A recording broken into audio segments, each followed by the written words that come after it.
এবারে বিশ্বকাপ ফুটবলে আবারও হেক্সা মিশনের নতুন অধ্যায় শুরু করতে যাচ্ছে অন্যতম ফেভারিট দল ব্রাজিল।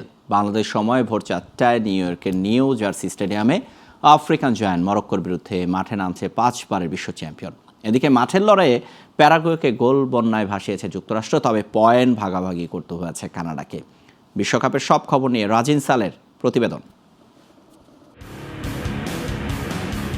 হেক্সা মিশনের মহাযুদ্ধে রোববার ভোরে মাঠে নামছে ফুটবল পরাশক্তি 5বারের বিশ্ব চ্যাম্পিয়ন ব্রাজিল। প্রতিপক্ষ আফ্রিকান জায়ান্ট মরক্কো। নিউ ইয়র্কের নিউ জার্সি স্টেডিয়ামে বাংলাদেশ সময় ভোর 4টায় শুরু হবে এই হাই ভোল্টেজ থ্রিলার।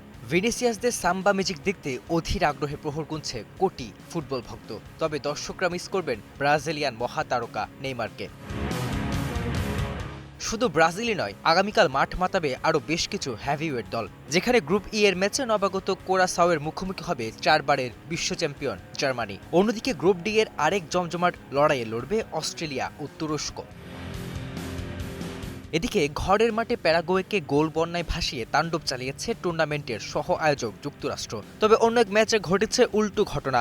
আরেক সহ আয়োজক কানাডাকে আটকে দিয়েছে বসনিয়া হার্জেগোভিনা। টরন্টোর কানাই কানাই পণ্য স্টেডিয়ামে ম্যাচটি শেষ হয়েছে 1-1 গোলের রুদ্ধশ্বাস ড্রয়ে। খেলার 20 মিনিটে বসনিয়া লিড নিলেও 77 মিনিটে কানাডার ছাতা হয়ে আসেন সাইলে লারিন। তার দুর্দান্ত গোলে শেষ পর্যন্ত হার এড়ায় লেস রুজেসরা। রাজিন সালে, গ্লোবাল টেলিভিশন।